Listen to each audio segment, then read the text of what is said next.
إن الحمد لله نحمده ونستعينه ونستغفره ونعوذ بالله من شرور أنفسنا ومن سيئات أعمالنا من يهده الله فلا مضل له ومن يضلل فلا هادي له وأشهد أن لا إله إلا الله وحده لا شريك له وأشهد أن محمدا عبده ورسوله يا أيها الذين آمنوا اتقوا الله حق تقاته ولا تموتن إلا وأنتم مسلمون أما بعد فإن خير الحديث كتاب الله وخير الهدي هدي محمد صلى الله عليه وسلم وشر الأمور محدثاتها وكل محدثة بدعة وكل بدعة ضلالة وكل ضلالة في النار.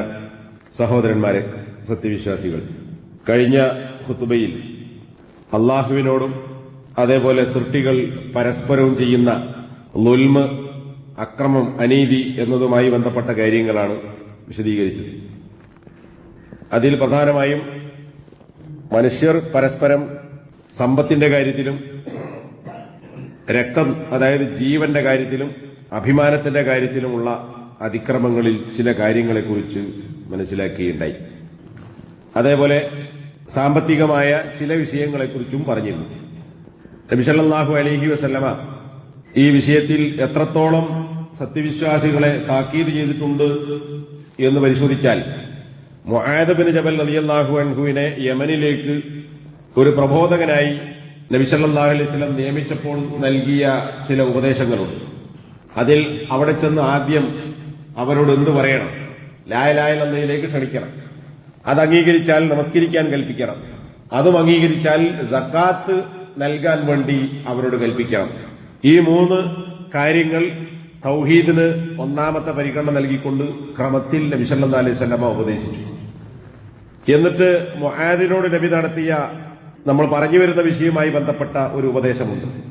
ഫഇയ്യാക വകറായിമ അംവാലിഹിം, നീ സക്കാത്ത് വാങ്ങുമ്പോൾ അവരുടെ സമ്പത്തിൽ നിന്ന് കറായിം എന്നാൽ കരീമത്ത്, ശ്രേഷ്ഠമായ വസ്തുക്കളെ, അതിനെയും നിന്നെയും നീ സൂക്ഷിക്കണം എന്ന് പറഞ്ഞാൽ സക്കാത്ത് പിരിക്കുമ്പോൾ ഏറ്റവും നല്ലത് മാത്രം നീ തെരഞ്ഞെടുക്കരുത്. കാരണം എന്താ, സമ്പത്തിന്റെ കൂട്ടത്തിൽ ഇപ്പോ മൃഗങ്ങളാണെങ്കിലും മറ്റ് വസ്തുക്കളാണെങ്കിലും മുന്തിയതും അതുപോലെ തന്നെ അത്ര ഗ്രേഡ് ഇല്ലാത്തതും ഇടത്തരവും, അങ്ങനെ 2-3 തരമുണ്ടാവും. അത് പരിഗണിച്ചുകൊണ്ടായിരിക്കണം സക്കാത്ത് വാങ്ങേണ്ടത്.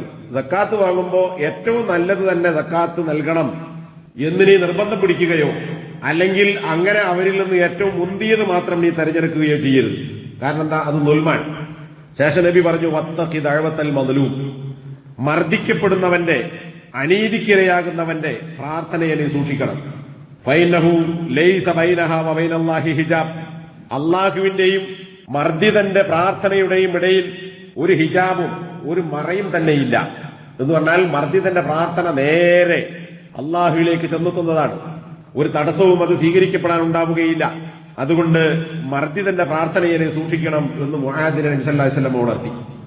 അപ്പൊ ഈ പറഞ്ഞു വന്ന വിഷയവും ഈ ഉണർത്തലും കൂടി പരിശോധിക്കുമ്പോൾ എന്താണ്, സക്കാത്ത് വാങ്ങുമ്പോൾ പോലും ഏറ്റവും മുന്തിയത് മാത്രം തിരഞ്ഞെടുക്കുക എന്ന രീതി സ്വീകരിച്ചാൽ അത് സക്കാത്ത് നൽകുന്നവനോട് ചെയ്യുന്ന അനീതിയാണ്. ആ അനീതിക്ക് ഇരയായവൻ, ഇയാളിപ്പോ വന്നിട്ട് ഇങ്ങനെ നിർബന്ധിച്ച് ഇന്ന് തരണം എന്ന് വാങ്ങിപ്പോകുമ്പോ എന്റെ ഏറ്റവും മുന്തിയത് മാത്രമല്ല ഇയാൾ കൊണ്ടുപോകുന്നത്, എന്തൊരു അക്രമമാണ് ഇയാൾ കാണിക്കുന്നത് എന്ന് പറഞ്ഞിട്ടില്ലെങ്കിൽ പോലും അയാളുടെ മനസ്സിലുണ്ടായാൽ ആ തേട്ടം അള്ളാഹുവിലേക്ക് എത്തുന്നതിനെ സൂക്ഷിക്കണമെന്ന ശക്തമായ താക്കീത് സക്കാത്ത് ശേഖരിക്കുന്ന പ്രബോധകനായി നിയമിച്ച മുആദിനോട് പോലും നബി സല്ലല്ലാഹു അലൈഹി വസല്ലം നൽകിയിട്ടുണ്ടെങ്കിൽ മറ്റ് സമ്പത്തിന്റെ ഏതൊക്കെ മേഖലകളിൽ അതിനെ നാം ഗൗരവത്തിലെടുക്കേണ്ടതുണ്ട് എന്ന് ഈ ഒരു ഒറ്റ ഉപദേശം നമുക്ക് മതിയാവുന്നതാണ്. ഇമാം മുസ്ലിം റിവായത്ത് ചെയ്ത മറ്റൊരു ഹദീസിൽ കാണാം, നബി സല്ലല്ലാഹു അലൈഹി വസല്ലം പറഞ്ഞു, മൻ ഇഖ്തതഅ ഹഖ്ഖ ഇംറിഇൻ മുസ്ലിമിൻ ബിയമീനിഹി, അല്ലാഹുവിന്റെ പേരിൽ സത്യം ചെയ്തുകൊണ്ട് ഏതൊരുത്തൻ മറ്റൊരു മുസ്ലിമായ വ്യക്തിയുടെ അവകാശത്തെ മുറിച്ചെടുക്കുന്നുവോ, എന്നാൽ കൈപ്പറ്റുന്നുവോ, അള്ളാഹു അവന്റെ മേൽ അത് ഔജബല്ലാഹു ലഹുന്നാറ, അവന്റെ മേൽ അള്ളാഹു നരകം നിർബന്ധമാക്കുകയും വഹറമ അലൈഹിൽ ജന്ന, അവന്റെ മേൽ സ്വർഗം നിഷിദ്ധമാക്കുകയും ചെയ്തിരിക്കുന്നു. അപ്പൊ സ്വർഗത്ത് പോകൂല, നരകം അവന് അനിവാര്യമാണ്, സ്വർഗം അവന് ഹറാമാക്കിയിരിക്കുന്നു എന്നതാണ്. ഒരാള് ചോദിച്ചു, വഇൻകാന ശൈഅൻ യസീറൻ യാ റസൂലല്ലാഹ്, അങ്ങനെ സത്യം ചെയ്തു വാങ്ങുന്നത് ഒരു ചെറിയ വസ്തുവാണെങ്കിലോ ഇത് എല്ലാ മേഖലയിലും ബാധകമാണ്. കച്ചവട മേഖലയിൽ, അതുപോലെ തന്നെ ആളുകൾക്ക് കൊടുക്കുകയും വാങ്ങുകയും ചെയ്യുന്നിടത്ത്, പ്രത്യേകിച്ച് കച്ചവടക്കാരായ ആളുകൾ അല്ലെങ്കിൽ ഏതു തരം ഇടപാടിൽ ബന്ധപ്പെടുന്ന ആളുകളും അള്ളാഹുവിന്റെ പേരിൽ സത്യം ചെയ്തുകൊണ്ട് ഇത് ഒറിജിനലാണ്, ഇത് വ്യാജനല്ല, ഡ്യൂപ്ലിക്കേറ്റ് അല്ല, ഇതിന് ഇന്ന ഗുണങ്ങളുണ്ട്, ഇന്ന മേന്മയുണ്ട്, ഇത്ര നിലവാരമുണ്ട്, ഇതൊക്കെ ബോധ്യപ്പെടുത്താൻ സാധാരണ പച്ചക്കറിയും മസാലപ്പീടിയിലെ സാധനം വിൽക്കുന്നിടത്ത് പോലും കച്ചവടക്കാരായ ആളുകൾ അള്ളാഹുവിന്റെ പേരിൽ സത്യം ചെയ്തു പറയും. ഈ പറയുന്നത് വാസ്തവമല്ല എങ്കിൽ അള്ളാഹുവിന്റെ പേരിൽ സത്യം ചെയ്ത് ഒരാളെ പിടിപ്പിച്ച് പൈസ വാങ്ങിയ കച്ചവടം, ആ പൈസ അന്യായമായി കൈപ്പറ്റിയതാണ്. അവന് സ്വർഗം നിഷിദ്ധമാണ്, നരകം അനിവാര്യമാണ്. അപ്പോഴാണ് ഈ സഹാബി ചോദിക്കുന്നത്, വളരെ ചെറുതാണെങ്കിലോ, ചെറിയൊരു സാധനമാണ്. അപ്പൊ നബിന്റെ മറുപടി അറാഖ് എന്ന് പറഞ്ഞാൽ നമ്മുടെ നാട്ടിലെ വേപ്പ് മരത്തിന്റെ കൊമ്പ് പല്ലേക്കാൻ ഉപയോഗിക്കും. ഇതുപോലെ ഗൾഫിൽ അറബികൾ ഉപയോഗിക്കുന്ന വേപ്പ് പോലെ വടക്കേന്ത്യ പോയാൽ വേപ്പും കൊമ്പ് റോഡ് സൈഡിലൊക്കെ ഇങ്ങനെ വിൽക്കാൻ വെച്ച് കാണാം. റോഡ് സൈഡിൽ വിൽക്കുന്ന ആൾക്കാർ. ഗൾഫ് രാജ്യത്ത് പോയാൽ അറാഖിന്റെ പോലാണ്. അറാഖ് എന്ന് പറഞ്ഞാൽ ഇതുപോലെ മരമാണ്, ഇതുപോലെ കയ്പല്ല, അതിന് വേറൊരു രുചിയാണ്. ഈ അറാഖിന്റെ ഒരു കൊള്ളി പല്ല് തേക്കാനുള്ള ഈ അറാഖ് മരത്തിന്റെ ഒരു കമ്പാണെങ്കിൽ പോലും അവൻ കട്ടെടുത്തത് അല്ലെങ്കിൽ സത്യം ചെയ്ത് ഈ വസ്തു വാങ്ങി വിറ്റത് അന്യായമാണ്. അവനും ഈ സ്വർഗം നിഷേധിക്കപ്പെട്ട നരകം അനിവാര്യമായവരുടെ കൂട്ടത്തിൽപ്പെടുന്നു എന്ന് നബി സല്ലല്ലാഹു അലൈഹി വസല്ലമ ഈ സഹാബിയുടെ ചോദ്യത്തിന് മറുപടി നൽകി. അപ്പൊ നോക്കൂ, ഒരു റിയാൽ എടുത്താൽ ചിലപ്പോ 1 എന്നതിലൊക്കെ ഫീസ് കിട്ടും. ക്വാളിറ്റി ഉള്ളതാണെങ്കിൽ പൈല് വില കിട്ടും. അപ്പൊ 1 2 റിയാലോ അതിൽ കുറവോ വിലയുള്ള ഒരു അറാഖിന്റെ പല്ല് തേക്കുന്ന കഷ്ണമാണ് ഒരാൾ അള്ളാഹുവിന്റെ പേര് സത്യം ചെയ്ത് അന്യായമായി വാസ്തവമല്ലാത്ത വിലക്ക് ആളെ പറ്റിച്ചു വാങ്ങിയതെങ്കിൽ അതിനുള്ള ഗൗരവമേറിയ ശിക്ഷയെ സംബന്ധിച്ചാണ് നബി സല്ലല്ലാഹു അലൈഹി വസല്ലം താക്കീത് ചെയ്തത്. അപ്പൊ നോക്കൂ, ഒരു പൈസ വാങ്ങിയാലും 10 പൈസ വാങ്ങിയാലും ഇപ്പോ 5ഉം 10ഉം 1 റുപ്യക്കും ആർക്കും വിലയില്ല. 1 റുപ്യ കൊടുക്കാനോ കിട്ടാണ്ടങ്ങനെ കോട്ടയെന്നറിയും. അങ്ങനെ അതിന്റെ മൂല്യത്തിന്റെയും കാലത്തിന്റെയും മാറ്റമാണ്. എന്നാൽ അള്ളാഹുവിന്റെ അടുക്കൽ ഇതിനൊന്നും മൂല്യം കുറയുന്നില്ല എന്നതാണ്. ബസ്സിൽ കണ്ടക്ടറായി ജോലി ചെയ്യുന്ന ആൾക്കാർ, അതുപോലെ കച്ചവടക്കാർ, 1 ഉറുപ്പിക എന്ന് പറയുന്നത് അത് പിന്നെ തരാം, ചിലപ്പോൾ വാങ്ങുന്ന പറയും അത് പിന്നെ തരാം, പിന്നെ അങ്ങോട്ട് പോകില്ല. അല്ലെങ്കിൽ കച്ചവടക്കാൻ തിരിച്ചു കൊടുക്കാനുള്ളത് അത് കൊടുക്കൂല. അത് അന്യായമാണ്. ഇവിടെ അതിനേക്കാൾ അള്ളാഹു നബി സല്ലല്ലാഹു അലൈഹി വസല്ലം സൂചിപ്പിച്ചത് അള്ളാഹുവിന്റെ പേരിൽ സത്യം ചെയ്ത് വാങ്ങുക എന്നതാണ്. മറ്റത് ന്യായാണെന്നല്ല. അള്ളാഹുവിന്റെ സത്യം ചെയ്യുമ്പോ ഈ ആള് വാങ്ങുന്നത് എന്തുകൊണ്ടോ, ഇവൻ അള്ളാഹിന്റെ പേരിൽ സത്യം ചെയ്തിട്ടാണ് വാങ്ങുന്നത്, അപ്പൊ അത് വാസ്തവായിരിക്കും, ഇത് ശരിയായിരിക്കും, ഓൻ പറ്റിക്കൂല എന്ന് മനസ്സിലാക്കിയിട്ടാണ്. അപ്പൊ അവിടെ രേഖയായി കാണിക്കുന്നത് തന്റെ വാക്ക് ശരിയാണ് എന്നതിന് അള്ളാഹുവിനെ മുൻനിർത്തിയാണ് ഈ അന്യായമായ സാമ്പത്തിക ഇടപാട് നടത്തുന്നത്. അതുകൊണ്ടാണ് ഇത്ര ഗൗരവത്തിൽ നബി സല്ലല്ലാഹു അലൈഹി വസല്ലം സൂചിപ്പിച്ചത്. അപ്പൊ സാധാരണ ഒരു പറ്റിക്കലിനേക്കാൾ അള്ളാഹുവിനെ മുൻനിർത്തി നടത്തുന്ന കള്ളത്തരത്തിന് കടുത്ത ശിക്ഷയുണ്ട് എന്നത് മനസ്സിലാക്കണം. ഇമാം ബുഖാരി റിപ്പോർട്ട് ചെയ്ത മറ്റൊരു ഹദീസിൽ, ഇന്ന റിജാലൻ യതഹവ്വദൂന ഫീ മാലില്ലാഹി ബിഗൈരി ഹഖിൻ ഫലഹുമുൻ നാർ യൗമൽ ഖിയാമ. അള്ളാഹുവിന്റെ ധനത്തിന്റെ കാര്യത്തിൽ അന്യായമായി മുഴുകുന്ന ആളുകൾ, എന്നാൽ അത് കൊടുക്കുകയും വാങ്ങുകയും ഒക്കെ ചെയ്യുന്ന അതിന്റെ ക്രയവിക്രയങ്ങൾ നടത്തുന്ന ആളുകൾ ഖിയാമത്ത് നാളിൽ അവർക്ക് നരകമുണ്ട് എന്ന് നബി സല്ലല്ലാഹു അലൈഹി വസല്ലം താക്കീത് ചെയ്തു. ഇവിടെ മാലില്ല, അള്ളാഹുവിന്റെ ധനം എന്ന് പറഞ്ഞാൽ ഭൂമിയിലുള്ളതൊക്കെ നമ്മുടെ കയ്യിലുള്ളതൊക്കെ അള്ളാന്റെ സ്വത്താണ്. അള്ളാഹു നമുക്ക് ഉപയോഗത്തിന് വേണ്ടി നൽകിയതാണ്. ആ അള്ളാഹു നമുക്ക് നൽകിയിട്ടുള്ള ഖുർആനിൽ ഒരുപാട് സ്ഥലത്ത് ആ പ്രയോഗം കാണാം, നാം നിങ്ങൾക്ക് നൽകിയത് എന്ന്. അപ്പൊ അള്ളാഹു നൽകിയ സ്വത്താണ് നമ്മുടെ കയ്യിലുള്ളത്. ആ അള്ളാഹുവിന്റെ സ്വത്തിൽ അള്ളാഹു പാലിക്കാൻ പറഞ്ഞ നിയമങ്ങളും നിബന്ധനകളും പാലിക്കാതെ ഹക്കും ബാത്തിലും നോക്കാതെ അതിൽ കൈകാര്യം ചെയ്യുന്ന ആളുകൾക്ക് ഖിയാമത്ത് നാളിൽ നരകം അനിവാര്യമാകുന്നു എന്ന് ഇമാം ബുഖാരിയുടെ ഹദീസിൽ കാണാം.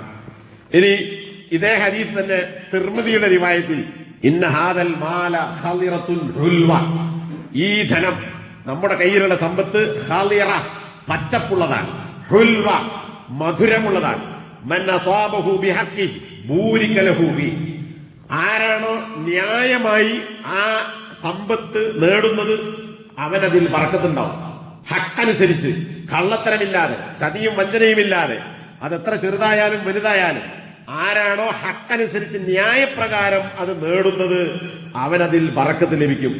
എന്നാൽ വറുബ്ബ മുതഖവ്വിദിൻ ഫീമാ ശാഅത് ബിഹി നഫ്സുഹു മിമ്മാ ലില്ലാഹി വറസൂലിഹി, അല്ലാഹുവിന്റെയും അവന്റെ റസൂലിന്റെയും ധനത്തിൽ തന്റെ സ്വന്തം മനസ്സിന് തോന്നിയതനുസരിച്ച് കൈകാര്യം ചെയ്യുന്ന എത്ര പേരാണുള്ളത്. ലൈസ ലഹു യൗമൽ ഖിയാമത്തി ഇല്ലന്നാർ, ഖിയാമത്ത് നാളിൽ അത്തരം ആളുകൾക്ക് നരകമല്ലാതെ മറ്റൊന്നുമില്ല. മുകളിൽ പറഞ്ഞ അതേ കാര്യം, പക്ഷെ ഇവിടെ അള്ളാഹുവിന്റെ ധനവും റസൂലിന്റെ ധനവും എന്ന് പറഞ്ഞിട്ടുണ്ട്. അപ്പൊ അങ്ങനെ വരുമ്പോ അള്ളാഹു നൽകിയ നമ്മുടെ കയ്യിലുള്ള എല്ലാം ധനം ആദ്യത്തെ ഹദീസ് പ്രകാരം പെട്ടു. ഇവിടെ അള്ളാഹുവിന്റെയും റസൂലിന്റെയും എന്ന് പറഞ്ഞാൽ റസൂൽ നമുക്ക് ധനം തന്നിട്ടില്ല. അപ്പൊ പിന്നെന്താണ്?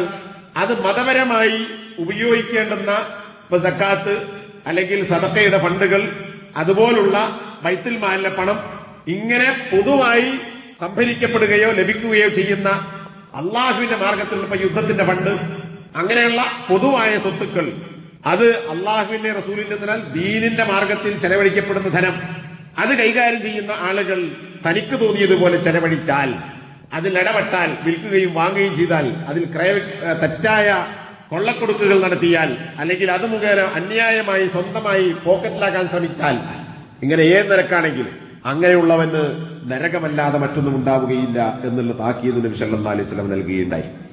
ഇനി വേറെ ചില വിഷയങ്ങൾ പരിശോധിച്ചാൽ ഒരുപാട് കാര്യങ്ങൾ ഹദീസുകളിൽ കാണാം. ചിലത് മാത്രമേ ഇവിടെ സൂചിപ്പിക്കുന്നു. സക്കാത്ത് പിരിക്കാൻ ഉദ്യോഗസ്ഥരെ നബി സല്ലല്ലാഹു അലൈഹി വസല്ലം നിയമിക്കാറുണ്ടായി. അങ്ങനെ നിയമിച്ച കൂട്ടത്തിൽ ഒരു വ്യക്തി, അദ്ദേഹത്തിന്റെ ഇബ്നു അൽ ലുത്ബിയ്യ എന്നാണ് അദ്ദേഹത്തിന്റെ പേര് എന്ന് ഹദീസിൽ കാണാം. അദ്ദേഹത്തെ സക്കാത്ത് പിരിക്കാൻ വേണ്ടി നബി സല്ലല്ലാഹു അലൈഹി വസല്ലം നിയമിച്ചു. അപ്പോ നാട്ടുകൂടിയൊക്കെ പോയിട്ട് കന്നുകാലികൾ, അതുപോലെ തന്നെ കാർഷിക വിളകൾ എന്നിങ്ങനെയുള്ള വസ്തുക്കളുടെ സക്കാത്തുകൾ കണക്കാക്കി ഇത്ര മതിപ്പനുസരിച്ച് അതിന്റെ മതിപ്പ് നിശ്ചയിച്ച് അതിന് എത്ര സക്കാത്ത് ഉണ്ടാവും എന്ന് കണക്കാക്കി പിരിച്ചുകൊണ്ടുവരാൻ വേണ്ടി അയക്കുന്നതാണ്. അങ്ങനെ അയാൾ പോയി തിരിച്ചു വന്നപ്പോൾ നബിയോട് അദ്ദേഹം പറഞ്ഞു, ഹാദാ ലക്കും വഹാദാ ഉഹ്ദിയ ഇലയ്യ, ഇത് നിങ്ങൾക്കുള്ളതാണ് എന്ന് പറഞ്ഞാൽ സക്കാത്തായി എന്റെ കയ്യിൽ കിട്ടിയ സ്വത്താണ് ഇത്. പിന്നെ ഇതോ രണ്ടാമത്തൊന്നുണ്ട്, അത് ഉഹ്ദിയ ഇലയ്യ, ഇത് ഞാൻ സക്കാത്ത് പിരിക്കാൻ പോയപ്പോ ആളുകൾ എനിക്ക് ഗിഫ്റ്റായി നൽകിയതാണ്.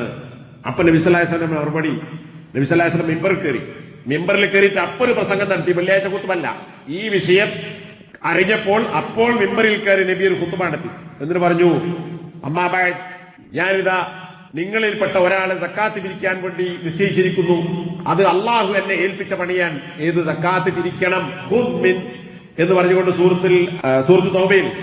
അപ്പോ ജനങ്ങളിൽ നിന്ന് സക്കാത്ത് പിരിക്കണം, സ്വീകരിക്കണം എന്ന് നബിയോട് അള്ളാഹു കൽപ്പിച്ച കാര്യം നിർവഹിക്കാൻ ഞാൻ ഏൽപ്പിച്ച ഒരാൾ സക്കാത്ത് പിരിച്ചു വന്നിട്ട് അയാൾ പറയുകയാണ്, ഇത് നിങ്ങൾക്കുള്ളതാണ്, ഇത് എനിക്ക് ഗിഫ്റ്റായി നൽകപ്പെട്ടതാണ് എന്ന് അയാൾ പറയുന്നു. എന്നിട്ട് നബി പറഞ്ഞു, അല്ല, അങ്ങനെ അയാൾക്ക് ഗിഫ്റ്റായി കിട്ടുമെങ്കിൽ അയാൾക്ക് അയാളുടെ വാപ്പയുടെ അല്ലെങ്കിൽ ഉമ്മയുടെ വീട്ടിൽ ഇരുന്നാൽ പോരായിരുന്നോ, ഇയാൾ സത്യവാനാണെങ്കിൽ? അപ്പൊ പോരേക്കും ഇയാൾക്ക് ഗിഫ്റ്റായി കിട്ടേണ്ടതാണെങ്കിൽ, ആളുകൾ കൊടുക്കാൻ തീരുമാനിച്ചാണെങ്കിൽ ഇയാളെ വീട്ടിലേക്ക് ആളുകൾ കൊണ്ടുപോയി കൊടുക്കും. പോയിട്ടാണല്ലോ കിട്ടിയത്. എന്തിനാ പോയത്? സക്കാത്ത് പിരിക്കാൻ. അപ്പോ അങ്ങനെ ഒരു വകുപ്പില്ല. വല്ലാഹി ലാ യഖുദു അഹദും മിൻകും ശൈഅൻ ബിഗൈരി ഹഖ്ഖിഹി ഇല്ലാ ലഖിയല്ലാഹ് യഹ്മിലുഹു യൗമൽ ഖിയാമ. അന്യായമായി നിങ്ങളിൽപ്പെട്ട വല്ലവരും വല്ലതും സ്വീകരിച്ചാൽ അള്ളാഹുവാണ് സത്യം, ഖിയാമത്ത് നാളിൽ നാളെ അള്ളാഹുവിനെ അവൻ കണ്ടുമുട്ടുകയില്ല ഏതവസ്ഥയിലല്ലാതെ. ആ അന്യായമായി കൈക്കലാക്കിയത് യഹ്മിലുഹു യൗമൽ ഖിയാമ, കട്ടെടുത്ത അന്യായമായി കൈക്കലാക്കിയത് വഹിച്ചുകൊണ്ടല്ലാതെ നാളെ പരലോകത്ത് അള്ളാഹുവിനെ അവൻ കണ്ടുമുട്ടുകയില്ല എന്ന് നബി സല്ലല്ലാഹു അലൈഹി വസല്ലം താക്കീത് നൽകുകയുണ്ടായി. അപ്പൊ ഇവിടെ സക്കാത്ത് പിരിക്കുക എന്നത് നബി സല്ലല്ലാഹു അലൈഹി വസല്ലം നിശ്ചയിച്ച ഡ്യൂട്ടിയാണ്. ആ ഡ്യൂട്ടിക്കിടയിൽ വേറെ ഗിഫ്റ്റ് വാങ്ങേണ്ടതില്ല. കാരണം എന്താ? ഒരു പക്ഷേ ഇയാൾ ഈ പറയുന്നത് വാസ്തവമല്ല എന്ന് എനിക്ക് മനസ്സിലായിട്ടുണ്ടാവും. ആ സൂചനയാണ് ഇതിൽ ബി ഗൈരി ഹഖ്ഖിൻ എന്നതുകൊണ്ട് ഉദ്ദേശിക്കുന്നത്. പിന്നെ ചില പണ്ഡിതന്മാർ പറഞ്ഞു, സക്കാത്ത് പിരിക്കുക എന്നത് നബി നിശ്ചയിച്ച ഡ്യൂട്ടിയാണ്. ആ ഡ്യൂട്ടിക്കിടയിൽ ഗിഫ്റ്റ് വാങ്ങുക എന്നൊരു ഏർപ്പാടുണ്ടായാൽ എന്തുണ്ടാവും? ആളുകളുടെ തൃപ്തി കിട്ടാൻ വേണ്ടിയാണ്, ഉദ്യോഗസ്ഥന്റെ തൃപ്തി കിട്ടാനാണ് ആളുകൾ ഗിഫ്റ്റ് കൊടുക്കുന്നത്. അപ്പോ ഈ ഉദ്യോഗസ്ഥൻ സക്കാത്ത് കണക്കാക്കുന്നതിലോ സക്കാത്ത് വാങ്ങുന്നതിലോ ഇളവ് കൊടുക്കും. ഇപ്പൊ കൈക്കൂലി കൊടുത്താൽ ഇളവ് ചെയ്യുന്നത് പോലെ ഗിഫ്റ്റ് എന്നാണ്ട് സക്കാത്ത് കുറച്ച് കാണിക്കുക, എന്നിട്ട് കുറച്ച് സക്കാത്ത് വാങ്ങുക.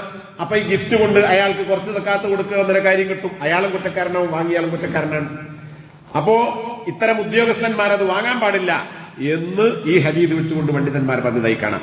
അപ്പൊ നോക്കൂ, നമുക്ക് ഒരു പക്ഷേ അത് ശരിയായി തോന്നും, പക്ഷേ നബി സല്ലല്ലാഹു അലൈഹി വസല്ലം ശക്തമായ താക്കീതാണ് നൽകിയത്. ഇനി ഇവിടെ 3 കാര്യങ്ങൾ നബി സല്ലല്ലാഹു അലൈഹി വസല്ലം പറയുന്നുണ്ട്. ഇത് ബുഖാരി മുസ്ലിം ഉദ്ധരിച്ച ഹദീസാണ്. ഇതേപോലെ വേറെയും 3 കാര്യങ്ങൾ ചേർത്ത് 6 കാര്യങ്ങൾ വെച്ചുകൊണ്ട് നബി സല്ലല്ലാഹു അലൈഹി വസല്ലം താക്കീത് നൽകിയതായി കാണാം. ഇതുപോലുള്ള വേറൊരു വിഷയമാണ്. എന്ന് പറഞ്ഞാൽ സക്കാത്ത് മാത്രമല്ല, ഏതെങ്കിലും ഒരു ധനം ഒരാൾ അന്യായമായി കൈക്കലാക്കുക, കള്ളത്തരത്തിൽ ആളറിയാതെ, ഉടമസ്ഥനറിയാതെ, അല്ലെങ്കിൽ അതിന്റെ ഉത്തരവാദപ്പെട്ട ആളറിയാതെ ഏതെങ്കിലും നിലയ്ക്ക് കൈക്കലാക്കിയാൽ അതിനാണ് അറബിയിൽ ഗുലൂൽ എന്ന് പറയുക. വിശുദ്ധ ഖുർആനിൽ സൂറത്തു ആലി ഇംറാനിലെ 161 ആയത്ത് കാണാം, വമാ കാന ലി നബിയ്യിൻ അൻ യഗുല്ല വമൻ യഗ്ലുൽ യഅതി ബിമാ ഗല്ല യൗമൽ ഖിയാമah. ആരുടെ പറഞ്ഞ അറിയോ? നീതി പഠിപ്പിക്കാൻ വേണ്ടി അയക്കപ്പെട്ട നബി സല്ലല്ലാഹു അലൈഹി വസല്ലമയോട് അല്ലാഹു പറയാൻ, പ്രവാചകന് വഞ്ചിച്ചെടുക്കുക എന്നത് പറ്റിയ പണിയല്ല. ആരോടാ? നബിയോടാ പറയണത്. പ്രവാചകന് വഞ്ചിച്ചെടുക്കുക എന്നത് പറ്റിയ പണിയല്ല. ഈ ആയത്തിറങ്ങാനുള്ള ഒരു കാരണം ഇമാം തിർമിദി ഉദ്ധരിക്കുന്ന ഹദീസിൽ കാണാം. ഒരു യുദ്ധത്തിൽ ഒരു ചുവന്ന വസ്ത്രം കാണാതെയായി. അപ്പൊ ചില സഹാബികൾ പറഞ്ഞു, നബി സല്ലല്ലാഹു അലൈഹി വസല്ലം ഈ യുദ്ധത്തിൽ പങ്കെടുത്തിട്ടുണ്ടല്ലോ, അപ്പൊ അത് ചിലപ്പോൾ നബി സല്ലല്ലാഹു അലൈഹി വസല്ലം എടുത്തതായിരിക്കും എന്ന് ചില ആളുകൾ അഭിപ്രായം പറയും. ചിലപ്പോൾ ദുരുദ്ദേശത്തോടെ പറഞ്ഞ മുനാഫിക്കുകളും ഉണ്ടാവും. കാരണം പലപ്പോഴും യുദ്ധത്തിൽ മുനാഫിക്കുകൾ പോയിട്ടുണ്ട്. അപ്പൊ അത് നബി എടുത്തതാണ്. ഈ ഇങ്ങനെ ഒരു പരാമർശം ഉണ്ടായപ്പോഴാണ് അള്ളാഹു ഈ ആയത്തിറക്കിയത് എന്ന് പറഞ്ഞാൽ നബിക്ക് അപ്പണി പറ്റിയതല്ല എന്ന് പറഞ്ഞാൽ നബി അത് ചെയ്യൂല. അപ്പൊ ഇവിടെ എന്താ മനസ്സിലാക്കേണ്ടത്? പ്രവാചകൻ അങ്ങനെ കട്ടെടുത്താൽ അല്ലെങ്കിൽ വഞ്ചിച്ചെടുത്താൽ പോലും ആ എടുത്ത നബി കട്ടെടുത്ത വഞ്ചിച്ചെടുത്ത വസ്തുവുമായി അത് വഹിച്ചുകൊണ്ട് നാളെ പരലോകത്ത് വരാം. നബി വരും ബിമാ ഗല്ല, എന്താണോ വഞ്ചിച്ചെടുത്തത് അതുമായി യൗമൽ ഖിയാമ. പരലോകത്ത് മഹ്ശറിൽ മനസ്സിലാവും. എന്ത് കട്ടെടുത്താലും അതൊരു നൂൽക്കഷ്ടമാണെങ്കിലും, നേരത്തെ പറഞ്ഞതുപോലെ ഒരു അറാഖിന്റെ പച്ചമരത്തിന്റെ ഒരു കൊള്ളിയാണെങ്കിൽ പോലും, ഒരു തീപ്പെട്ടിയാണെങ്കിലും, വളരെ നിസ്സാരമായ വസ്തുവാണെങ്കിലും, ഇത് പരലോകത്ത് മഹ്ശറിൽ വരുമ്പോൾ കട്ടെടുത്ത വസ്തു അവന്റെ കയ്യിലുണ്ടാകുമെന്നത് ഖുർആൻ തന്നെ പറഞ്ഞിട്ടുള്ള സംഗതിയാണ്. എന്നിട്ടോ അവനവൻ പ്രവർത്തിച്ചത് എന്തോ അതിന് പരിപൂർണമായ പ്രതിഫലം. ഗുണമാണെങ്കിൽ ഗുണം, ശിക്ഷയാണെങ്കിൽ ശിക്ഷ, അതവർക്ക് നൽകപ്പെടും. വഹും ലാ യുദ്ലമൂൻ, ആരും പരലോകത്ത് ആരോടും അക്രമം കാണിക്കപ്പെടുകയില്ല. എന്ന് പറഞ്ഞാൽ അർഹമായ കൂലി കൊടുക്കാതിരിക്കുകയില്ല, അന്യായമായ ശിക്ഷ നൽകുകയും ചെയ്യുകയില്ല. അള്ളാഹു നീതിമാനാണ്. ഇനി മുസ്ലിം ഉദ്ധരിച്ചൊരു ഹദീസ് കാണാം. അതിൽ നേരത്തെ ഞാൻ പറഞ്ഞ 3 കാര്യങ്ങളും പിന്നെ ഈ കാര്യം നബി സല്ലല്ലാഹു അലൈഹി വസല്ലമ പിന്നെ ഈ പറഞ്ഞ ഗുലൂൽ എന്ന് പറയുന്ന ആരും അറിയാതെ മെല്ലെ വലിച്ചെടുക്കുക എന്ന് പറയുന്ന ഏർപ്പാട്, അതിന്റെ ഗൗരവത്തെക്കുറിച്ച് നബി സല്ലല്ലാഹു അലൈഹി വസല്ലമ ആളുകളോട് ഒരു ദിവസം ഒരു ഉപദേശം, ഒരു പ്രസംഗം നടത്തി. ഞാൻ ഹദീസ് വായിക്കുന്നില്ല. അതിൽ നബി സല്ലല്ലാഹു അലൈഹി വസല്ലം പറയാൻ, ഇത് ആരോടാണ് പറയുന്നത് നമ്മൾ ഓർക്കണം. സഹാബത്തിനോടാ പറയുന്നത്. ലാ ഉൽഫിയന്ന അഹദകും യജീഉ യൗമൽ ഖിയാമ, നിങ്ങളിൽപ്പെട്ട സഹാബികളോടാണ്, സഹാബികളെ നിങ്ങളിൽപ്പെട്ട ഒരാളെയും നാളെ ഖിയാമത്ത് നാളിൽ ഞാൻ കാണാതിരിക്കട്ടെ. എങ്ങനെ? നിങ്ങളിൽ ഒരാൾ വരുമ്പോൾ അവന്റെ പെരടിയിൽ ഒരു ഒട്ടകമുണ്ട്. ഒരു ഒട്ടകം എത്ര കിൻഡൽ തൂക്കണ്ടാവും? ആ ഒട്ടകത്തെയാണ് അവൻ ചുമലിലെത്തിയത്. ഇപ്പൊ കഴിഞ്ഞ കൊമ്പൽ മനസ്സിലാക്കി, ഒരു ചാൻ ഭൂമി കെട്ടാൽ 7 റൂമിന്റെ അടിവരെയുള്ള ഭൂമിയെ വളയമാക്കി അല്ലാഹു കഴുത്തിലണിയിക്കും. അവന് താങ്ങി നടക്കാൻ കഴിയില്ല. ഒരു കൊട്ട താങ്ങാൻ കഴിയാത്തവൻ 7 റൂമിന്റെ അടിവരെയുള്ള മണ്ണ് വളയമാക്കി താങ്ങാൻ പറ്റുമോ? ഇല്ല. പക്ഷേ ഖിയാമത്ത് നാളിൽ ഒട്ടകത്തെ കട്ടവനെ അവന്റെ കഴുത്തിൽ ഒട്ടകത്തെ വഹിപ്പിച്ചുകൊണ്ട് അവസ്ഥയിലാണ് അവൻ പരലോകത്ത് വരിക. ഈ ഒട്ടകം ഇങ്ങനെ ഒട്ടകത്തിന്റേതായ ചീറൽ, അതിന്റെ ശബ്ദം ഇങ്ങനെ ഉണ്ടാക്കിക്കൊണ്ടിരിക്കുന്നത്. അപ്പൊ ആളുകളൊക്കെ നോക്കും, എന്താണ് ഈ ആരുടെ കഴുത്തിൽ നിന്നാണ് ഈ ഒട്ടകം ചീറുന്നത്, ഒച്ചയിടുന്നത്? എന്നിട്ട് ഈ മനുഷ്യൻ പറയും, അള്ളാഹുവിന്റെ പ്രവാചകരെ, എന്നെ നിങ്ങളൊന്ന് സഹായിക്കണം. അപ്പോൾ ഞാൻ പറയും, നബി പറയാൻ, ലാ അംലികു ലക ശൈഅൻ, നിനക്ക് വേണ്ടി ഒന്നും ഞാൻ ഉടമപ്പെടുത്തുന്നില്ല. നന്നെ ഒരു സഹായം ചെയ്യാനുള്ള കഴിവ് എനിക്കില്ല, ഒരു അധികാരവുമില്ല. അത് അബ്ലഗ്തുക, ഈ കാര്യം നിന്നോട് ഞാൻ എത്തിച്ചു തന്നിട്ടുണ്ടായിരുന്നു. ഏതാ? നേരത്തെ പറഞ്ഞ ഖുർആനിലെ ആലി ഇംറാനിലെ ആയത്ത്. പരലോകത്ത് കട്ടെടുത്തവൻ ദുനിയാവിൽ കട്ടവൻ അതുമായി പരലോകത്ത് വരും എന്ന് നിനക്ക് ഞാൻ അറിയിച്ചു തന്നിട്ടില്ലേ? നേരത്തെ പറഞ്ഞ ഹദീസിൽ നബി ഈ പറഞ്ഞ 3 കാര്യങ്ങൾ പറഞ്ഞ ശേഷം, ഞാനിതാ എത്തിച്ചു തന്നിരിക്കുന്നു, അല്ലാഹുവേ നീ സാക്ഷി എന്ന് നബിയുടെ കക്ഷം കാണുമാർ 2 കൈകളും ഉയർത്തിക്കൊണ്ട് സമൂഹത്തെ സാക്ഷിയാക്കി, ഞാനിതാ ഈ കാര്യം നിങ്ങളെ അറിയിച്ചു തന്നിരിക്കുന്നു എന്ന് ഉണർത്തുകയും ചെയ്തിട്ടുണ്ട്. അതാണ് പരലോകത്ത് വെച്ച് നബി പറയുന്നത്, നിങ്ങളോട് ഈ കാര്യം ഞാൻ എത്തിച്ചു തന്നിരുന്നു. ഇനി നിങ്ങളിൽപ്പെട്ട രണ്ടാമതൊരുതനെ ഞാൻ കാണാതിരിക്കട്ടെ. അവന്റെ പെരടിയിൽ ഒരു കുതിരയുണ്ട്. ലഹു ഹംഹമ, ആ കുതിരയുടെ ശബ്ദമാണ് ഹംഹമ. ആ കുതിരയുടെ ശബ്ദം അത് ഉണ്ടാക്കിക്കൊണ്ടിരിക്കുന്നു. അപ്പോൾ അവൻ പറയും, എന്നെ നീ സഹായിക്കൂ. അപ്പോൾ നിങ്ങൾ സഹായിക്കൂ. അപ്പൊ നബി പറയും, നിനക്ക് വേണ്ടി ഒന്നും ഞാൻ ഉടമപ്പെടുത്തുന്നില്ല, നിന്നോട് ഞാൻ ഈ കാര്യം നേരത്തെ പറഞ്ഞു തന്നിട്ടുണ്ട്. മൂന്നാമത്തെയാൾ ആടിനെ വഹിച്ചു വരും. ആ ആടിന് ഓരോ ജീവിയുടെയും ശബ്ദത്തിന് ഓരോ പേരാണ്. അതൊക്കെ അറബി ഭാഷയുടെ പ്രത്യേകതയാണ്. അയാളും നബിയോട് സഹായം ചോദിക്കും. നേരത്തെ പറഞ്ഞ മറുപടി നബി സല്ലല്ലാഹു അലൈഹി വസല്ലമ അദ്ദേഹത്തോട് പറയും. നാലാമത്തെയാൾ ഒരാളിതാ ഖിയാമത്ത് നാളിൽ അവന്റെ പെരടിയിൽ ഒരു മനുഷ്യനെയുമായി വരുന്നു. ആ മനുഷ്യനാരാ? ഒന്നുകിൽ അടിമയായിരിക്കും, അടിമയെ കൊന്നവൻ, അല്ലെങ്കിൽ അടിമയെ അന്യായമായി കട്ടെടുത്തവൻ. ഇപ്പൊ യുദ്ധത്തിൽ പിടിച്ചെടുക്കുന്ന ആളുകളെ അടിമകളായി പിടിക്കപ്പെടും. ഈ അടിമകളെ എടുത്ത് സ്വന്തമാക്കിയവൻ ആരും കാണാതെ അങ്ങനെയുള്ളവൻ ആ അടിമയെ വഹിച്ചുകൊണ്ട് ഒരുത്തം വരുന്നു. അടിമ ഇങ്ങനെ അട്ടഹസിച്ചുകൊണ്ടിരിക്കുന്നു. അവൻ നിലവിളിയുണ്ട്. അവനും നബിയോട് സഹായം തേടുന്നു. ഈ അടിമയെ കട്ടെടുത്തവൻ അവനോടും അതേ മറുപടി നബി സല്ലല്ലാഹു അലൈഹി വസല്ലം ആവർത്തിക്കുന്നു. അഞ്ചാമതായി ഒരാൾ, അവന്റെ പെരടിയിൽ ചില തുണിക്കഷ്ണങ്ങളുണ്ട്. ഒരു ടവലോ അല്ലെങ്കിൽ ഒരു തോർത്തുമുണ്ടോ ഒരു കള്ളിത്തുണിയോ എന്തുമാകട്ടെ, റിഖാഉൻ, ചില തുണിക്കഷ്ണങ്ങൾ. വലിയ തുണി മാത്രമേ കൊള്ളുന്നില്ല, ചില പീസുകൾ. അതാണ് റുഖഅ എന്ന് പറഞ്ഞാൽ കഷ്ണം, പീസ് എന്നാണ്. ചില തുണിക്കഷ്ണങ്ങൾ അവന്റെ പെരടിയിലുണ്ട്. അതിങ്ങനെ പാറി പറന്നുകൊണ്ടിരിക്കുന്ന പെരടിയിൽ, കാരണം ഇത് ഒച്ചുണ്ടാക്കൂലല്ലോ, മറ്റതൊക്കെ ഒച്ചുണ്ടാക്കുന്നുണ്ട്. ഇതിങ്ങനെ പാറിക്കൊണ്ടിരിക്കുന്നു. അയാളും നബിയോട് സഹായം തേടും. നബി നേരത്തെ പറഞ്ഞ അതേ മറുപടി തിരിച്ചു പറയും. ആറാമത്തെയാൾ ഒരാളതാ അവന്റെ പെരടിയിൽ സാമിത്തുൻ, മിണ്ടാത്തൊരു സാധനമുണ്ട്. ഈ സ്വാമിത്, മാലും സ്വാമിത് എന്ന് പറഞ്ഞാൽ സ്വർണവും വെള്ളിയുമാണ്. അതാണ് സമ്പത്തിന്റെ ആധാരം. അപ്പൊ അതിൽ പെട്ടതാണ് നമ്മുടെ കറൻസി. അപ്പൊ സ്വർണമാകട്ടെ, വെള്ളിയാകട്ടെ, ദീനാറാകട്ടെ, ദിർഹമാകട്ടെ, ലോകത്തുള്ള ഏത് കറൻസികളാകട്ടെ, പൈസ കട്ടവൻ അവൻ ഇത് പെരടിയിൽ വെച്ച് വഹിച്ചു കൊണ്ടുവരും. അവനും നബിയോട് സഹായം തേടും. നബി സല്ലല്ലാഹു അലൈഹി വസല്ലം നേരത്തെ പറഞ്ഞ മറുപടി പറയും, നിനക്കൊന്നും ചെയ്തു തരാൻ എനിക്ക് സാധ്യമല്ല. അബ്ലഗ്തു. ഈ വിഷയം അള്ളാഹുവിന്റെ വഹി, അത് ഖുർആനിലൂടെയും ഹദീസിലൂടെയും നിനക്ക് ഞാൻ എത്തിച്ചു തന്നിരിക്കുന്നു എന്നവിടെ പറയും. നോക്ക്, അത്ര ദയനീയമായ ഒരു അവസ്ഥയാണ്. ഈ മനുഷ്യൻ എങ്ങനെയാണ് വഷളാകുന്നത്? കട്ടെടുത്ത വസ്തു പിടിച്ചു വരുന്നവൻ. അപ്പൊ നേരെപ്പുറത്ത് മറ്റുണ്ടാവും. ആരുടേതാണോ കളവ് പോയത് ഓൻ കാണും. ഇപ്പൊ ബൈക്ക് കത്തുന്നവൻ, കാറ് കത്തുന്നവൻ, ലോറി കത്തുന്നവൻ, നിനക്ക് അത് കഴിഞ്ഞിട്ട് വരും. ലോറി കത്തുന്നവൻ ലോറിയേറ്റ് വരും, സംശയമൊന്നും വേണ്ട. ഖുർആന്റെ ആയത്ത് പറഞ്ഞ എന്ത് കട്ടുവോ യഅ്തിബിമാകല്ല, കട്ടെടുത്തതുമായി അവൻ പരലോകത്ത് വരും. അപ്പൊ അതെങ്ങനെ ലോറി എങ്ങനെ താങ്ങാൻ? ഒരു ടയർ തന്നെ വെക്കാൻ കഴിയില്ല. അങ്ങനെ വരും. ആ നിലക്കാണ് അല്ലാഹു കൊണ്ടുവരിക. അപ്പോ ഇതൊരു അവിടെയും വഷളാകുന്നൊരു ഏർപ്പാടാണ്. പിന്നെ നേരത്തെ പറഞ്ഞ താക്കീത് കൂടി ഇവിടെ മനസ്സിലാക്കില്ല. ഈ ഗുലൂൽ എന്ന് പറഞ്ഞാൽ ഇവിടെ എണ്ണിപ്പറഞ്ഞ സാധനങ്ങൾ മാത്രമല്ല. ഇപ്പൊ സർക്കാരിൽ നിന്ന് കള്ളരേഖ ഉണ്ടാക്കി അന്യായമായി അരി വാങ്ങുന്നവരും, ഇപ്പൊ BPL, APL, മഞ്ഞ, നീല, പലജാതി കാർഡുണ്ടല്ലോ. ഈ കാർഡ് സർക്കാർ നിയമം വെച്ചിട്ടുണ്ട്. ഈ നിയമങ്ങൾ പാലിക്കാതെ അല്ലെങ്കിൽ കള്ളരേഖയുണ്ടാക്കി ഇത്ര സ്ക്വയർ ഫീറ്റ് വീടുള്ളവൻ, ഇത്ര 25,000-ൽ താഴെ വരുമാനമുള്ളവൻ, 4 ചക്ര വാഹനങ്ങൾ ഇല്ലാത്തവൻ, ഇങ്ങനെയൊക്കെ ഉള്ളവർക്കാണ് ഈ മഞ്ഞക്കാർഡ് കൊടുക്കുന്നത്, റേഷൻ കാർഡ്. എന്നാൽ കള്ളരേഖ ഉണ്ടാക്കിയത് എത്രയോ ആയിരക്കണക്കിന് ആൾക്കാരെ പിടിച്ചു സർക്കാർ. അങ്ങനെ ആരെങ്കിലും ഉണ്ടാക്കിയിട്ടുണ്ടെങ്കിൽ എന്താ? ഈ സർക്കാരിനാണെങ്കിലും ഇന്ത്യ ഗവൺമെന്റിനാണെങ്കിലും കള്ളരേഖയാണ്. ഇത് വഞ്ചിച്ചെടുക്കലാണ്. അതുപോലെ തന്നെ മീറ്റർ ബോർഡിൽ എക്സ്റേ ഫിലിമിന്റെ കഷ്ണം മുറിച്ച് തിരികെ, പഴയ മീറ്റർ ആണെങ്കിൽ KCBന്റെ മീറ്ററിനുള്ളിൽ എക്സ്റേ ഫിലിമിന്റെ കഷ്ണം തിരിക, എന്നിട്ട് മീറ്റർ വർക്ക് ചെയ്യാതാക്കുക, അല്ലെ പാരോണ്ട് റെഡി കൊടുക്കുക. അപ്പൊ അത് ഇളകാതാവും. മീറ്റർ വർക്ക് ചെയ്യില്ല. ഇങ്ങനെ കട്ട് ലൈനിൽ നിന്ന് കൊളത്തുന്നവൻ ഇനി ഏത് തരത്തിലാണോ അതൊക്കെ ഈ ഗുലൂലിൽ കൊടുക്കും. പൈസ കട്ടാൽ ഏത് നിലക്ക് കട്ടെടുത്തുവോ ആ വസ്തുവുമായി നാളെ പരലോകത്ത് വരും. അപ്പോ ആൾക്കാർ ചോദിക്കും, കരണ്ട് വെട്ടവൻ കരണ്ട് കയറ്റി വരുമോ? അള്ളാഹു ആയാലും അവിടെ എന്താ വരും എന്നുള്ള ഉറപ്പാണ്. എന്താണോ കട്ടെടുത്തത്, എന്താണോ അന്യായമായി എടുത്തത്, അതുമായി വരും. ഇനി ഇതിവിടെ മാത്രം ഒതുങ്ങി നിൽക്കുന്നില്ല. ഒരുപാട് ഹദീസുകളിൽ ഇതുമായി ബന്ധപ്പെട്ട കാര്യങ്ങൾ പറഞ്ഞിട്ടുണ്ട്. ഞാൻ അതിന്റെ ഹദീസൊന്നും പറയാതെ ആ വിഷയം മാത്രം സൂചിപ്പിക്കുക. ഇവിടെ പറഞ്ഞ ഗനീമത്ത് സ്വത്തുക്കളിൽ നിന്ന് കട്ടെടുക്കുന്നത്, അതുപോലെ തന്നെ സക്കാത്തിന്റെ സ്വത്തിൽ നിന്ന് അന്യായമായി കൈക്കലാക്കുന്നത്, ഇതിനോടനുബന്ധമായി ഹദീസുകളുടെയും മറ്റും അടിസ്ഥാനത്തിൽ പണ്ഡിതന്മാർ വിശദീകരിച്ചതായി കാണാം. ഉദ്യോഗസ്ഥന്മാരായ ആളുകൾ ഒരു കമ്പനിയുടെ മാനേജറോ അല്ലെങ്കിൽ അതിന്റെ സെയിൽസ് മാനേജറോ ഇനി മന്ദൂബ്, അതിന്റെ ഡെലിഗേറ്റ് പ്രതിനിധിയോ ആരുമാകട്ടെ, ആ ആള് അല്ലെങ്കിൽ ഒരു ഓഫീസിലെ ഉദ്യോഗസ്ഥൻ, അയാളുടെ അടുക്കൽ അയാൾ നിശ്ചയിക്കപ്പെട്ട ജോലി ഏതാണോ ആ ജോലിയുമായി ബന്ധപ്പെട്ട ആളുകൾ വരുമ്പോൾ ഈ ആളുകൾ ഉദ്യോഗസ്ഥന് ഗിഫ്റ്റായി കൊടുത്താൽ അത് ഈ പറഞ്ഞ അന്യായമായ ധനമാണ്. ഇപ്പൊ വില്ലേജ് ഓഫീസറുടെ പണിയാണ് രേഖകൾ നൽകുക, ഭൂമി സംബന്ധമായ കാര്യങ്ങൾ. അപ്പോ അയാളുടെ അടുക്കൽ ഒരു ആവശ്യത്തിന് ചെല്ലുമ്പോൾ ചെല്ലുന്നവൻ അയാൾക്ക് വല്ലതും കൊടുക്കുന്നുവെങ്കിൽ അതെന്തിനാ? കള്ളരേഖ കിട്ടാൻ, അർഹമല്ലാത്തത് നേടാൻ.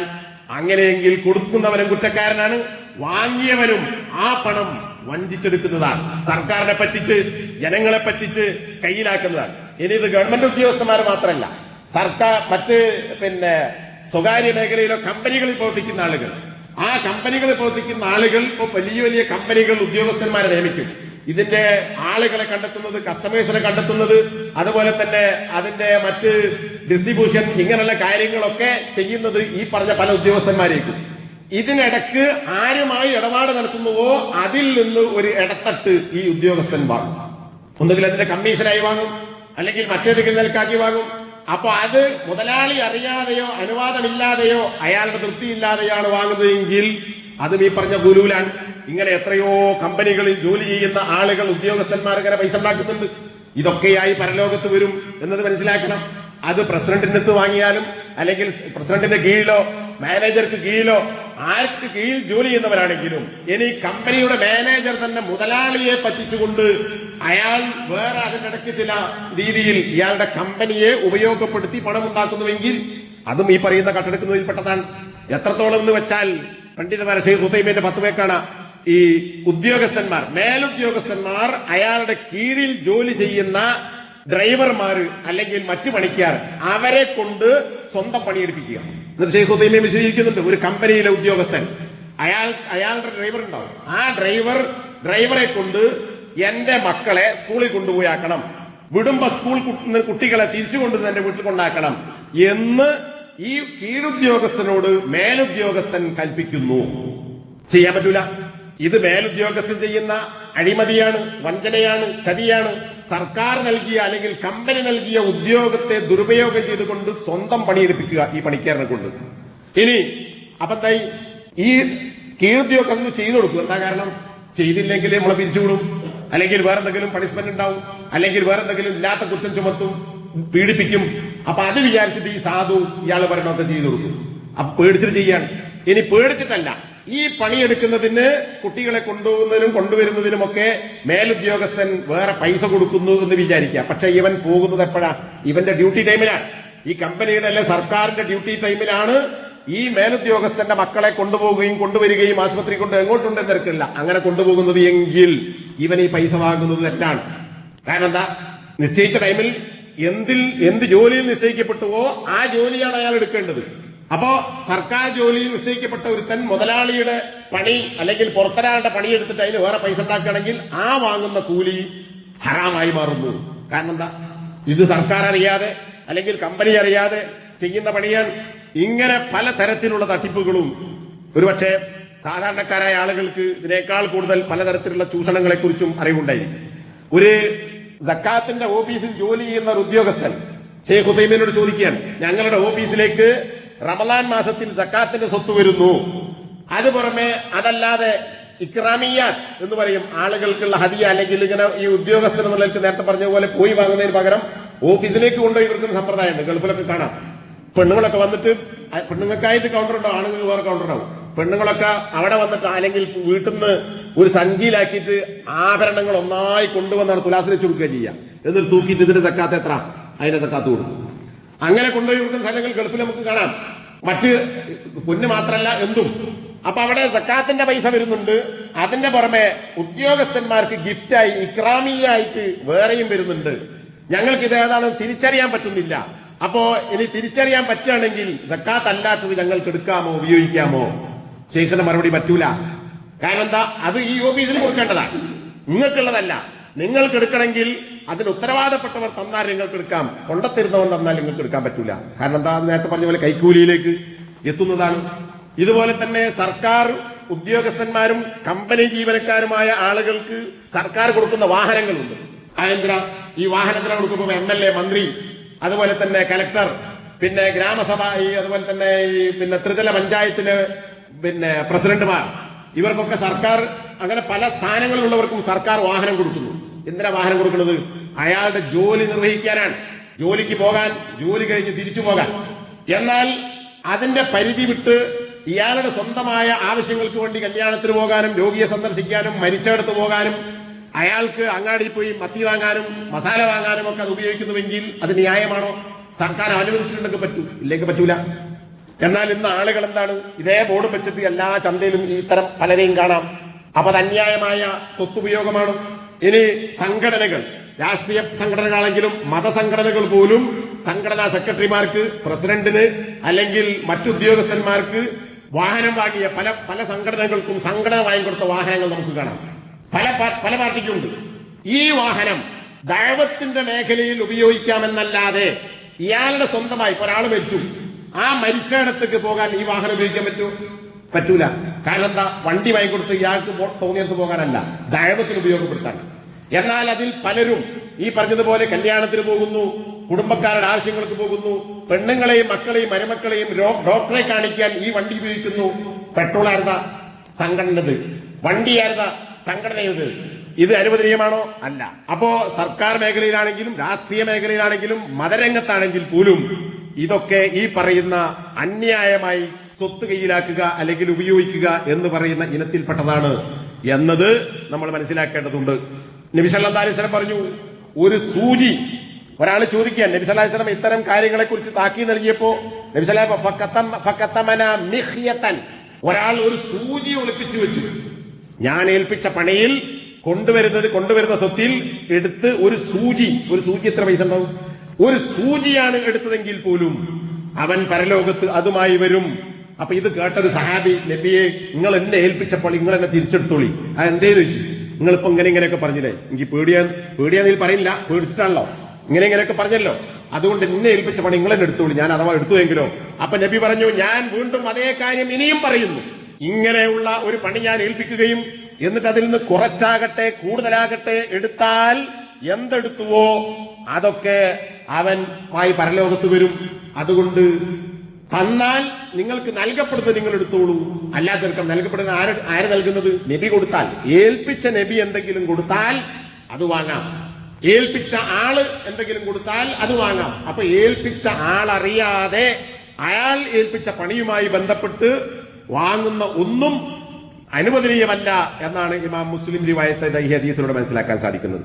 അതുപോലെ യുദ്ധത്തിൽ ഒരു പുതപ്പ് കട്ടവൻ, അതുപോലെ തന്നെ ഒരു യമനി വസ്ത്രം കട്ടെടുത്തവൻ, ഒന്നായി മൂടുന്ന വസ്ത്രം എടുത്തവൻ, ഇവരെ കുറിച്ചൊക്കെ അജീത് പറയുന്നുണ്ട്. സമയമില്ലാത്ത അജീത് പറയുന്നില്ല. ഒരാള് ധീരമായി പോരാടി, സഹാബികൾ പറഞ്ഞു ഇന്നാള് മരിച്ചിരിക്കുന്നു, അയാൾ രക്തസാക്ഷിയായിരിക്കുന്നു. നബി സല്ലല്ലാഹു അലൈഹി വസല്ലം പറഞ്ഞു അല്ല, അയാൾ നരകത്തിലാണ്. അപ്പൊ സഹാബികൾ ഇങ്ങനെ അത്ഭുതപ്പെട്ടു. ഘോരമായി യുദ്ധം ചെയ്ത് രക്തസാക്ഷിയായി മരിച്ച ആളെ കുറിച്ച് നബി സല്ലല്ലാഹു അലൈഹി വസല്ലം എന്താണ് അയാൾ നരകത്തിലാണ് എന്ന് പറയുന്നത്? അപ്പൊ നബി സല്ലല്ലാഹു അലൈഹി വസല്ലം പറഞ്ഞു, കാരണം ഇന്നി റഅയ്തുഹു ഫിന്നാർ ഫീ ബുർദത്തിൻ ഗല്ലഹ. യുദ്ധത്തിൽ കിട്ടിയ ഒരു പുതപ്പ്, ഒരു വസ്ത്രം അയാൾ അന്യായമായി എടുത്തിരിക്കുന്നു, ആരും കാണാതെ അയാൾ കയ്യിലാക്കിയിട്ടുണ്ട്, അതുകൊണ്ട് അയാൾ നരകത്തിലാണ്. അപ്പൊ ഒരു രക്തസാക്ഷി തന്നാൽ സ്വർഗത്തിൽ ഉറപ്പായ ആളാണ്. അയാൾക്ക് മയ്യത്ത് പോലും നിസ്കരിക്കുന്ന നിർബന്ധമില്ല, അയാളെ കുളിപ്പിക്കേണ്ടതില്ല, അത്ര പദവിയുള്ളാണ് രക്തസാക്ഷി.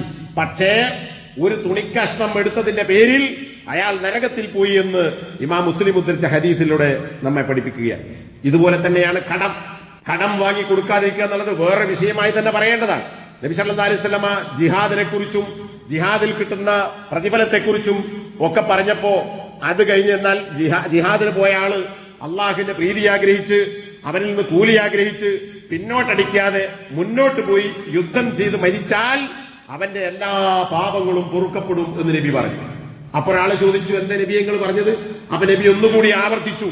എന്നും നബി ആ കൂട്ടത്ത് പറഞ്ഞു, ഇല്ലദ്ദൈന, യുദ്ധത്തിൽ പോരാടി മരിക്കുന്ന രക്തസാക്ഷിയുടെ എല്ലാ പാപവും അല്ലാഹു പുറത്തു കൊടുക്കും. നേരത്തെ പറഞ്ഞ കട്ടെടുത്തത് പൊറുക്കൂല, കടവും പൊറുക്കുകയില്ല. ഫഇന്ന ജിബ്രീല ഖാല ലി ദാലിക്, ജിബ്രീൽ അലൈഹി സ്വലാത്തു വസ്സലാം അക്കാര്യം എന്നോട് പറഞ്ഞിട്ടുണ്ട്. അപ്പൊ ജിബ്രീൽ വന്ന് പറഞ്ഞ വഹിയാണത്. കടത്തോടുകൂടി രക്തസാക്ഷി മരിച്ചാൽ ആ കടം അള്ളാഹു പൊറുക്കുകയില്ല. അപ്പൊ നോക്കൂ, ഒരു യുദ്ധത്തിനും പോകാത്ത, ഒരു രക്തസാക്ഷിയാവാത്ത നമ്മളെ പോലുള്ള സാധാരണക്കാരായ ആളുകൾ മരിച്ചു പോകുമ്പോൾ കടമുണ്ടെങ്കിൽ എത്ര ചെറുതും എത്ര വലുതുമാണെങ്കിലും അത് പൊറുക്കപ്പെടാത്തതാണ്. അത് ഏറ്റെടുക്കണം. വേറൊരാൾ മരിക്കുന്നതിന് മുമ്പ് അയാൾ കൊടുക്കണം, അല്ലെങ്കിൽ ഒരാൾ ഏറ്റെടുക്കണം. ഏറ്റെടുത്തിട്ടില്ലെങ്കിലോ, ഏറ്റെടുത്ത ആൾ വീട്ടിട്ടില്ലെങ്കിലോ അയാൾ ഖബറിൽ ശിക്ഷിക്കപ്പെടും എന്ന ഹദീസുകൾ നമുക്ക് കാണാൻ പറ്റും. ഒരാൾ ഏറ്റെടുത്തു, അതിന്റെ പിറ്റേന്ന് നബി കണ്ടപ്പോൾ നബി ചോദിച്ചു, വീട്ടിയോ? ഇല്ല എന്ന് പറഞ്ഞപ്പോൾ നബി സല്ലല്ലാഹു അലൈഹി വസല്ലം പറഞ്ഞു, നീ വീട്ടിട്ടില്ലെങ്കിൽ അയാൾ ഖബറിൽ ഇപ്പോഴും തടഞ്ഞു വെക്കപ്പെട്ടവനാണ്. അപ്പൊ എന്ന് കടം വീടുന്നുവോ അന്ന് വരെ അവൻ തടഞ്ഞു വെക്കപ്പെട്ടതാകുന്നു. എന്നാൽ അള്ളാഹുവിന്റെ റഹ്മത്ത് അയാൾക്ക് കിട്ടുകയില്ല എന്ന്. അപ്പൊ കടുത്ത താക്കീതാണ് അള്ളാഹു സുബ്ഹാനഹു വ തആലയും നബി സല്ലല്ലാഹു അലൈഹി വസല്ലം ഹദീസുകളും ഈ വിഷയത്തിൽ നൽകിയിട്ടുള്ളത്. അതിൽ നിന്നൊക്കെ മോചനം ലഭിക്കുന്ന അല്ലെങ്കിൽ നേടുന്ന യഥാർത്ഥ വിശ്വാസികളായി മാറാൻ അള്ളാഹു നമുക്ക് തൗഫീഖ് നൽകി അനുഗ്രഹിക്കുമാറാകട്ടെ. അൽഹംദുലില്ലാഹ് വസല്ലല്ലാഹു അലാ മുഹമ്മദ് അല്ലദീ ബല്ലഗ റിസാലത വഅദ്ദൽ അമാന. ഇനി ഇങ്ങനെ ഏതെങ്കിലും തരത്തിലുള്ള വല്ലതും ആരെങ്കിലും ചെയ്തു പോയിട്ടുണ്ടെങ്കിൽ അതിനുള്ള പരിഹാരം എന്താ? അള്ളാഹിനോട് പൊറുക്കലിനെ തേടിയിട്ട് മാത്രം കാര്യമല്ല. കാരണം ഇത് അള്ളാഹുവുമായി നേർക്കുനേരെ ബന്ധപ്പെട്ട വിഷയമല്ല, ദീനുമായി ബന്ധപ്പെട്ടതാണ്. വ്യക്തികളോട് ചെയ്ത ദ്രോഹമാണ്. അപ്പൊ അതിൽ രക്ഷപ്പെടാനുള്ള വഴിയും നബി സല്ലല്ലാഹു അലൈഹി വസല്ലമ തന്നെ പഠിപ്പിച്ചിട്ടുണ്ട്. അതെന്താ? ദുനിയാവിൽ വെച്ച്, പരലോകത്തിന്റെ പിന്നെ കൊടുക്കൽ തീർക്കലൊന്നുമില്ല, ദുനിയാവിൽ വെച്ച് തന്നെ അതിൽ നിന്ന് ഒഴിവാവുക എന്നതാണ് നബി സല്ലല്ലാഹു അലൈഹി വസല്ലം പഠിപ്പിച്ചത്. മൻ കാനത ഇൻദഹു മദ്ലിമത്തുൽ ലി അഖി, തന്റെ സഹോദരന്റെ മദ്ലിമ എന്നാൽ അന്യായമായി കൈക്കലാക്കിയതെന്തോ, അത് സ്വത്താകാം, മറ്റൊരുത്തനെ ചീത്ത പറഞ്ഞിട്ടുണ്ടെങ്കിൽ അതും മദ്ലിമത്വപ്പെട്ടതാണ്. അങ്ങനെ ഏത് നിലക്കാണോ, സമ്പത്തിന്റെ കാര്യത്തിലാണോ, രക്തത്തിന്റെ കാര്യത്തിലാണോ, അഭിമാനത്തിന്റെ കാര്യത്തിലാണോ ഒരു മുസ്ലിം മറ്റൊരുത്തനെ ദ്രോഹിച്ചത് എങ്കിൽ ഇവിടെ അതൊക്കെ നബി എണ്ണി പറയുന്നുണ്ട്. ഇർള്, അഭിമാനം, ഔ മിൻ ഷൈഇൻ, അല്ലെങ്കിൽ വല്ലതും, എന്താണോ, എന്ത് അക്രമമാണോ, എന്ത് അനീതിയാണോ കാണിച്ചത്, ഫല്യതഹല്ലൽഹു മിൻഹു അൽയൗം ഖബ്ല അൻ ലാ യകൂന ദീനാറുൻ വലാ ദിർഹം. സ്വർണ്ണ നാണയമോ വെള്ളി നാണയമോ കറൻസിയോ റിയാലോ ഡോളറോ ഒന്നുമില്ലാത്ത ഒരു ദിവസം വന്നെത്തുന്നതിന് മുമ്പ് ഇന്ന് ആ ബാധ്യതയിൽ നിന്ന് അവൻ ഒഴിവാകട്ടെ എന്നാണ്. എന്ന് തന്നെ ഇപ്പൊ ദുനിയാവിൽ മരിക്കുന്നതിന് മുമ്പ്. ഇനി അങ്ങനെ ഒഴിവാകുന്നെങ്കിൽ പരലോകത്തെത്തിയാ ഉണ്ടാകുക, ഇവൻ ചെയ്ത നല്ല കാര്യങ്ങൾ എടുത്ത് മർദ്ദിതനായ ആൾക്ക് കൊടുക്കും. എന്നിട്ട് ഇപ്പൊ ഞാനാണ് അക്രമി വിചാരിക്കുക, എന്റെ നല്ല കാര്യങ്ങളുടെ പ്രതിഫലം എടുത്തിട്ട് ഈ ആക്രമിക്കപ്പെട്ട മർദ്ദിതനായ ആൾക്ക് കൊടുക്കും. എന്റെ സൽക്കർമ്മങ്ങളൊക്കെ തീർന്നാലോ അവന്റെ പാപങ്ങൾ എടുത്ത് എന്റെ മേൽ ചാർത്തും, അതിന്റെ പേര് എന്നെ ശിക്ഷിക്കും. അവന് കിട്ടാനുള്ളത് തീരുന്നത് വരെ, എന്നിട്ടും തീർന്നതായിരിക്കുക, അതിന് പുറമെ വേറെ ശിക്ഷ ഉണ്ടാവും.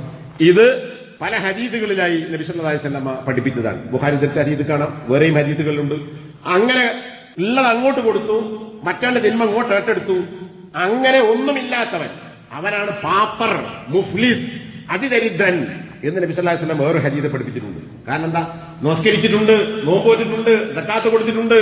പക്ഷേ അവൻ പരലോകത്ത് വരുമ്പോൾ നബി എണ്ണി പറഞ്ഞു, അവനെ ചീത്ത പറഞ്ഞിരിക്കുന്നു, മറ്റവനെ കുറിച്ച് ഖദ്ഫ്, വ്യഭിചാരാരോപണം ഉന്നയിച്ച് ദുരാരോപണം നടത്തിയിരിക്കുന്നു, മറ്റവന്റെ സമ്പത്ത് മോഷ്ടിച്ചിരിക്കുന്നു, ഇവനെ കുറിച്ച് കളവ് പറഞ്ഞിരിക്കുന്നു. അങ്ങനെ പലരെയും ദ്രോഹിച്ചിട്ടുണ്ട്. ഇതൊക്കെ മദ്ലിമത്താണ്. കളവ് പറഞ്ഞത്, കെട്ടിച്ചമച്ചുണ്ടാക്കിയത്, പൈസ എടുത്തത്, മാനം കെടുത്തിയത് ഒക്കെ മദ്ലിമത്താണ്. അങ്ങനെ ഇവന്റെ നമസ്കാരം, നോമ്പ്, സക്കാത്തും ഒക്കെ ആളുകൾക്ക് വീതിച്ചു കൊടുക്കേണ്ടി വരുന്നു. അങ്ങനെ എന്റെ ഒരു സൽക്കർമ്മവും ഇല്ല, എന്നിട്ടും കടം വീടിയിട്ടില്ല എങ്കിൽ മറ്റവന്റെ തിന്മ എന്റെ പേരിൽ ചാർത്തും. ഇങ്ങനെ അമൽ ചെയ്യുകയും പരലോകത്ത് കൂലി കിട്ടാതെ കടത്തിലാവുകയും ചെയ്യുന്നവനാണ് പാപ്പർ. ദുനിയാവിൽ പൈസയില്ലാത്തവനല്ല മുഫ്ലിസ് എന്ന് നബി സല്ലല്ലാഹു അലൈഹി വസല്ലം വിശദീകരിച്ചു. അപ്പൊ പരലോകത്ത് പാപ്പറാവുക എന്ന് പറയുന്നത് പരിഹരിക്കാൻ കഴിയാത്തൊരു കാര്യമാണ്. എന്നിട്ട് അതിന്റെ അവസാന നബി പറഞ്ഞു, തുരിഹ പിന്നാർ, അവൻ നരകത്തിൽ എറിയപ്പെടും. അല്ലാഹു സുബ്ഹാനഹു വ തആല ഇത്തരം എല്ലാ തരത്തിലുള്ള ദ്രോഹങ്ങളിൽ നിന്നും അള്ളാഹു നമ്മെ രക്ഷപ്പെടുത്തുമാറാകട്ടെ. ഈ പറഞ്ഞതുപോലെ അവനവന് കണക്ക് നോക്കുക. എന്ത് ദുൽമാണ് നമ്മൾ മറ്റൊരുത്തരോട് ചെയ്തത് ഓർമ്മയുള്ളതുണ്ടാവും, പണ്ടേ ചെയ്തതുണ്ടാവും. ഒരു മടിയും കാണിക്കണ്ട, അവരോട് നേരിട്ട് ചെന്ന് പറയുക, പറഞ്ഞ് പൊരുത്തപ്പിടിക്കാൻ പറ്റിയ പൊരുത്തപ്പിടിക്കുക. കൊടുക്കാനില്ലേ അവരോട് പൊരുത്തപ്പിടിച്ചാൽ മതി. ഇനിയല്ല നിനക്ക് ആ മാപ്പ് തരില്ല, വിട്ടു തരില്ല എന്നാൽ അവന്റേത് എന്താണോ നമ്മുടെ കയ്യിലുള്ളത് തിരിച്ചു കൊടുക്കണം. അവന്റെ അവകാശം. വാക്ക് കളവ് പറഞ്ഞിട്ടെങ്കിലും നമുക്ക് തിരിച്ചു കൊടുക്കാൻ കഴിയില്ല. ഓൻ പുറത്തൊക്കെ തന്നെ രക്ഷമുണ്ട്. കളവോ അല്ലെങ്കിൽ വാക്കാലുണ്ടാകുന്ന ഉപദ്രവങ്ങൾ. അതുകൊണ്ട് ഗൗരവപ്പെട്ട വിഷയമാണ്. അള്ളാഹു അത്തരം എല്ലാ മദ്ലിമത്തുകളിൽ നിന്നും നമ്മെ രക്ഷപ്പെടുത്തുമാറാകട്ടെ. ഒരു അക്രമവും അനീതിയും കാണിക്കാത്ത യഥാർത്ഥ മുഹ്സിൻ, ഇഹ്സാൻ ചെയ്യുന്ന